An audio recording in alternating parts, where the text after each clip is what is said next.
Bonjour et bienvenue. Ce matin, je vous accueille dans ma cuisine avec un petit café pour notre pause matinale. Aujourd'hui, je voudrais voir avec toi et te dire que Dieu a la solution. Quoi qu'il se passe dans l'humanité et à quelque époque que ce soit, Dieu a le contrôle sur toute chose. Il est l'Éternel, il est le Créateur. Avant même la fondation du monde, Dieu a pensé à tout.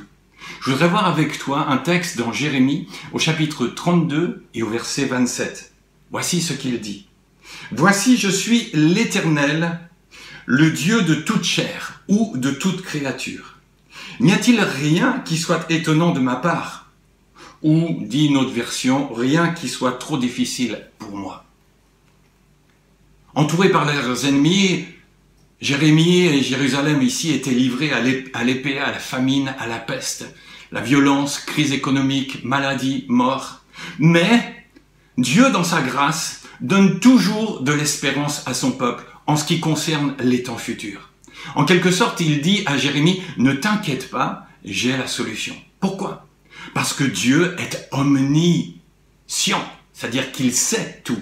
Dieu est omnipotent, c'est-à-dire qu'il peut tout. Dieu est omniprésent, ça veut dire qu'il est partout, avec toi et avec moi. Dieu n'est jamais pris au dépourvu. Il a déjà tout pourvu et il a tout prévu. Mais pour avoir la solution, il faut un problème. Ah, évidemment. Suivant la nature de ce problème-là, ça peut être, et ce problème-là peut être anxiogène, paniquant, voire effrayant. Peut-être que tu vis actuellement quelque chose qui est pour toi anxiogène dans cette situation, et on se dit, et on ne voit pas des fois comment en sortir. On voit par exemple le peuple d'Israël lorsqu'ils se sont retrouvés devant la mer Rouge, impossibilité, et derrière eux, les Égyptiens qui les poursuivaient, ils se sont dit, c'est fini, on est mort. Lorsque les 3 compagnons de Daniel se sont retrouvés devant la fournaise, ils ont dit aussi, c'est fini pour nous. Lorsque Daniel lui-même s'est retrouvé devant la fosse aux lions, il s'est dit, je vais servir de repas à ces lions et je vais me retrouver plus près du Seigneur. Josaphat lui-même, en face des armées ennemies, était effrayé et ne savait pas comment faire. Mais je voudrais te dire, la Bible nous dit, dans toutes ces situations, Dieu a eu la solution. Et Dieu utilise les difficultés pour secouer les gens, pour changer leur cœur, changer leur esprit et parfois même aussi leur contexte. Et c'est à mon avis aussi l'objectif de Dieu dans ce que nous traversons actuellement. Dieu veut nous amener quelque part. Le creuset de la souffrance nous tire de notre somnolence, secoue nos certitudes, nos routines. Pourquoi? Afin que nous apprenions à écouter différemment. Et il prépare notre esprit à regarder avec des yeux nouveaux. À la Pentecôte, on voit l'Église qui grandit à un rythme effréné. L'Église dans Jérusalem, ici, tournait autour du christianisme. Les croyants vivaient, adoraient ensemble, leur nombre augmentait chaque jour. Et ils attendaient le royaume de Dieu, ils attendaient que Jésus revienne. Mais est-ce qu'ils n'oubliaient pas quelque chose? Oui, bien sûr, la mission que Jésus avait donnée. Jérusalem n'était que la phase 1.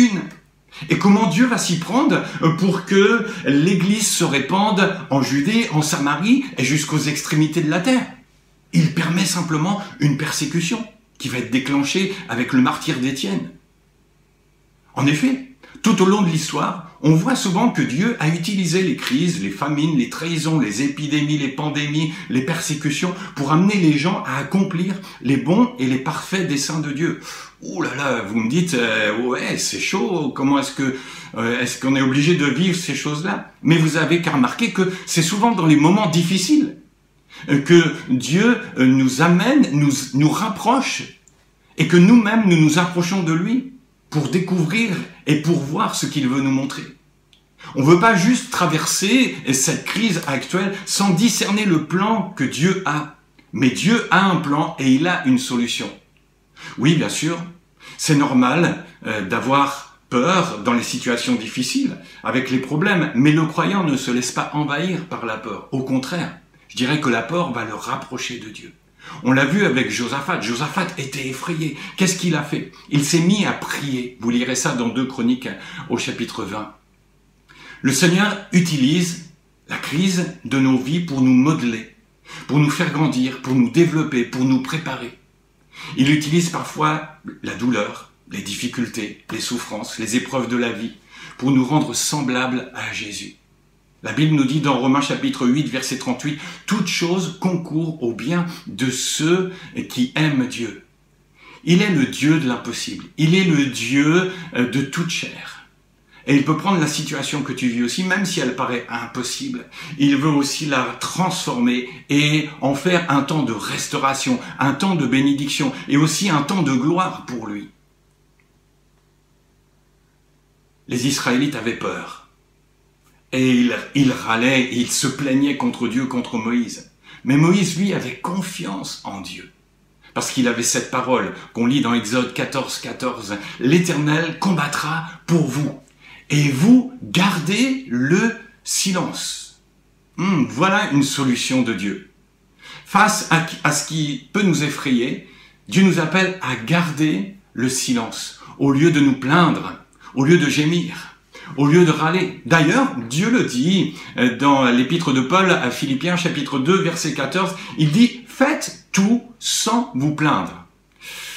C'est pas la qualité des Français, hein, vous êtes d'accord avec moi? Les Français se plaignent facilement, c'est des râleurs, c'est très connu. Mais c'est un virus en plus qui peut et qui risque de contaminer non seulement l'esprit de celui qui cesse de se plaindre, mais aussi son entourage. On s'imagine qu'en nous plaignant, on fera avancer les choses. Comme si du bon pouvait naître de paroles négatives et déprimantes. Non, absolument pas.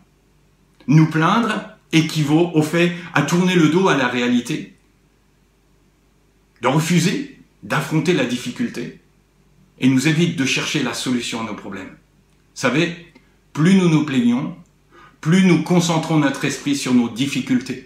Et plus nous nous concentrons sur elles, plus nous nous plaignons. C'est le chien qui se mord la queue.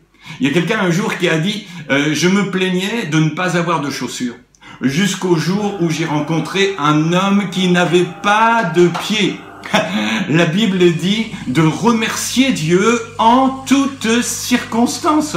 Pas pour toutes circonstances, bien évidemment, car telle est à votre égard la volonté de Dieu. Dans 1 Thessaloniciens au chapitre 5 et au verset 18. Ça veut dire quoi? C'est que Dieu nous demande d'avoir de la gratitude et de la reconnaissance en toutes choses, dans toutes les circonstances. Deuxièmement, je dirais que Dieu a la solution. Même si tu es pressé et pressé. Ah, est-ce que je me répète? Non, absolument pas. Mais des fois, on est pressé comme un citron. Oui, nos problèmes occupent notre esprit, nos pensées. Tout se bouscule dans notre tête et on ne sait pas par quel bout prendre les choses. Comment est-ce qu'on va s'en sortir? À quel moment est-ce qu'on va voir la fin? Comment est-ce que ça va se passer? Et quoi faire? Eh bien, là encore, Dieu a la solution. Matthieu 11, 28, il dit « Venez à moi, vous tous qui êtes fatigués et chargés, et je vous donnerai du repos. » Pressé aussi? Oui, parce qu'on a envie de s'en sortir vite. On ne veut pas rester coincé dans nos problèmes, d'accord? Parce que c'est très inconfortable d'être dans une situation qu'on ne maîtrise pas. C'est aussi souvent parce qu'on essaye par nous-mêmes de régler les choses, alors que Dieu attend que l'on vienne à lui. Là encore, il a la solution. Et elle s'appelle la foi. Il dit, psaume 37, verset 5, « Recommande ton sort à l'Éternel. Mets en lui ta confiance, c'est-à-dire ta foi, et il agira. » Votre foi voit l'invisible. Votre foi en Dieu vous fera voir aussi la volonté de Dieu, ses desseins, ses projets, son secours, la guérison, le réveil, la restauration, avant même qu'elle ne se manifeste. Si tu crois, tu verras, nous dit la parole de Dieu. Et c'est ce que Moïse avait dit aussi au peuple. Il avait dit, ces Égyptiens-là, vous ne les reverrez pas. Ceux qui les poursuivaient. Moïse leur avait dit ça parce que c'était l'œuvre de Dieu. Et Dieu l'a fait. Dieu pose la question à Jérémie directement. Il lui dit, y a-t-il rien qui soit étonnant? Y a-t-il rien qui soit trop difficile? Rien n'est au-delà de la puissance de Dieu. et rien n'est trop difficile pour lui. Il est toujours capable de faire au-delà, de dépasser largement tout ce que nous pouvons demander ou penser, nous dit encore la parole de Dieu. Il est toujours le Dieu qui accomplit toutes choses selon le conseil de sa propre volonté. Dieu va encore réconforter ton cœur parce que il est ta solution. Il sait, il voit et il peut. Il répondra à tes prières. Je suis le Seigneur de toute créature. Alors tu vas dire, pourquoi est-ce que je vis la situation actuelle? Tu vas peut-être me dire, mais oui, mais toi, tu vis pas ce que moi je vis. Ben, écoute ce que dit la parole de Dieu. Dieu te donne encore la solution. Jacques, chapitre 1er, verset 4. Il nous dit, afin que vous soyez accomplis et parfaits à tous égards. Le but de Dieu aujourd'hui, c'est de nous préparer pour le ciel. Le fait de surmonter les obstacles développe en nous, par le Saint-Esprit, les qualités requises pour accomplir la volonté de Dieu dans notre vie. Il nous le dit. Le Seigneur nous dit là. Dans 2 Corinthiens chapitre 1er, Paul explique quels sont les avantages à tirer des crises et des difficultés que nous devons sans cesse affronter. Oui, vous avez bien entendu. Les difficultés sont source de bénédiction. Regardez, premièrement, qu'est-ce qu'il dit? Dit tout d'abord, cela nous rend capables d'encourager ceux qui souffrent. Dans 2 Corinthiens chapitre 1er verset 4. Les autres vous écouteront et se rendront compte aussi de ce que vous avez vécu. Dans les difficultés, vous allez et nous allons affronter ce qui nous permet de grandir avec Dieu. Et là, Dieu va nous montrer aussi les solutions à nos problèmes. Pourquoi? De manière à ce que nous puissions encourager d'autres. Parce que tu pourras dire à quelqu'un d'autre qui partagera, oui, cette épreuve-là, je l'ai connue, je l'ai traversée. Peut-être que tu as vécu déjà le Covid ou toutes sortes d'autres choses, mais tu sais et tu as vu la grâce de Dieu, le secours de Dieu, le soutien de Dieu dans ta vie. Deuxièmement, le Seigneur nous dit aussi que ça nous apprend à ne pas placer notre confiance en nous-mêmes, nous dit 2 Corinthiens chapitre 1er verset 9, mais en Dieu. Toute expérience susceptible de nous tourner vers Dieu et de lui faire davantage confiance est un bénéfice. On trouve la solution auprès de lui et en lui. Et troisièmement et dernièrement, nous recevrons des bienfaits de Dieu afin que grâce lui soit rendue. Dans 2 Corinthiens chapitre 1er et verset 11. Est-ce que vous vous souvenez déjà de votre vie avant de rencontrer le Seigneur ? Le psalmiste disait, il m'a fait remonter du puits sans fond, de la boue des profondeurs. Il a placé mes pieds sur le roc, dans le psaume 40, verset 3. Comment ne pas voir encore là la solution de Dieu pour chacun d'entre nous? Le péché nous entraînait dans un puits sans fond. Ça, c'était le problème. Jésus vient, il nous fait remonter, il nous lave de la boue et il nous place sur un rocher inébranlable. Solution divine, éternelle, infaillible. Oh, alors osez élever votre voix, osons élever notre voix pour tout ce qu'il a fait. Adorons-le, tournons nos yeux vers lui. Il est notre solution, la louange, la proclamation de qui il est. Combien de temps Jérémie, et même au milieu des malheurs, Dieu nous montre aussi sa fidélité, en nous prodiguant tout le bien qu'il a promis. Tout comme lui, tout comme Jérémie, on veut être là. Dieu s'arrange pour faire ressortir absolument tout le bien possible des épreuves par lesquelles nous passons. Et passe ceux aussi qu'il aime, parce qu'il nous aime. Vous savez, il faut, pour voir la solution de Dieu, il faut un problème. Même si nous sommes pressés et pressés. Mais les difficultés sont source de bénéfices. Car nous sommes ses créatures. Et rien n'est trop difficile pour notre Dieu. Alors, attends-toi à lui. Il a la solution. Je te souhaite une bonne journée. Demeure béni.